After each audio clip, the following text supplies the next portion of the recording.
Hey, baby.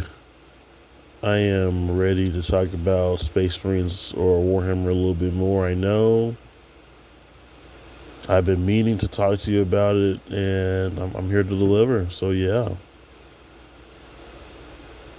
I guess we could talk about the Horus Heresy. That'd be a good place to start. A good place to start today.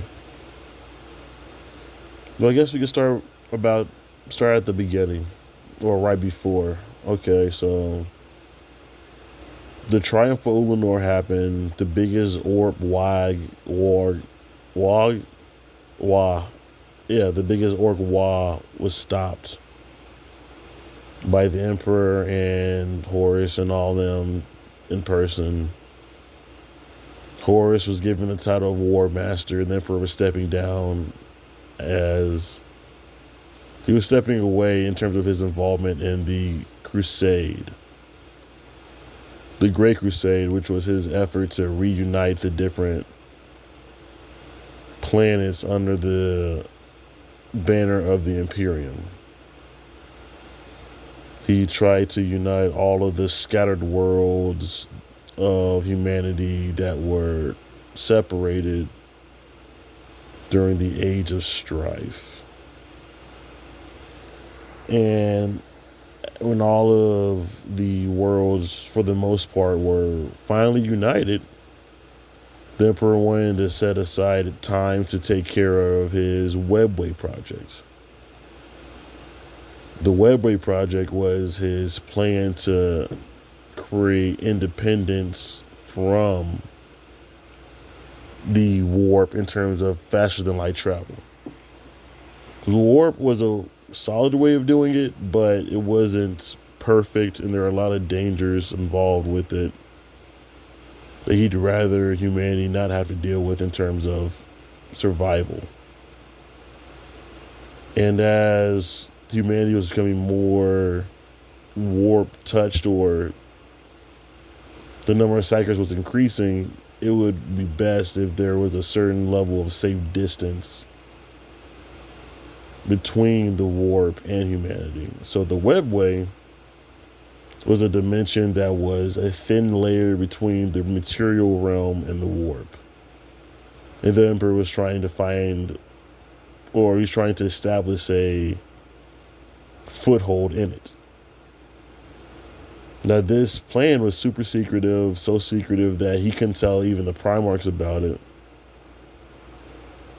So he just, gently stepped away, said, Horus, you're in charge. I'm finna go do something back on Terra, aka Earth. And it was about his business. And during this time, Horus, newly minted War Master, was yanked in the neck. He was stabbed in the neck by a chaos knife by the first heretic, Erebus. We'll be talking about Erebus a lot. Erebus was basically the reason why things are terrible today. He is the reason why everybody's sad and doomy and there's war, because he's the number one hater. When Dave Chappelle did that player haters ball, Erebus would be the grand poobah. Erebus would win hater of the year for every year for 40k. He's just that good. But Horus was stabbed in the neck, put in a coma, and when he woke up from that coma, he was a traitor. He was chaos tainted and wanted to destroy the Imperium.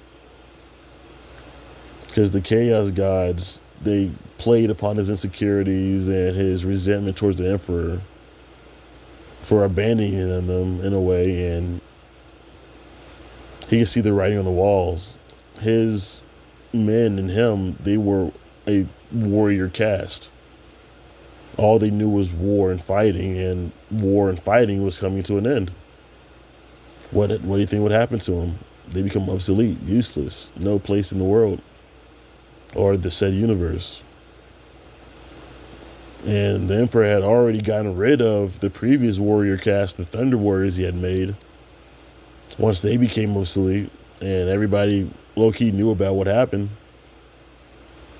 So there was resentment brewing, there was different elements, and the emperor wasn't the best father. So there are other reasons why people would like to see his downfall. So Horus became the arch traitor. He gathered his brothers around him. He gathered Perturabo, Fulgrim, Magnus, Corvus, Conrad Kurz, and Altharius / Omegon. It's a little confusing about those two, but we'll talk about that later. He gathered them around and said, hey, aren't you guys sick of dad? And they're like, yeah, a little bit. Let's just get to work. And they did. Now, the person who really facilitated the Horus Heresy was Perturabo. Big Pert Man, Bo, as his sister called him, his adopted sister called him. He was the Primarch of the Iron Warriors. Iron within, iron without. They were just siege warfare specialists. If it was a stronghold or a fortification, they broke it down any means necessary. No sacrifice too great, no suffering too immeasurable. They were just tough, mean guys. And Perturabo was the toughest and the meanest. Perturabo facilitated the war effort through tactics and gathering the strongest weapons the Imperium had to offer. He got the Primarch of the Dark Angels, Lionel Johnson, to give him orbital weapons, the greatest orbital weapons the Emperor had in his possession. And Perturabo tricked the Lion into giving it to him.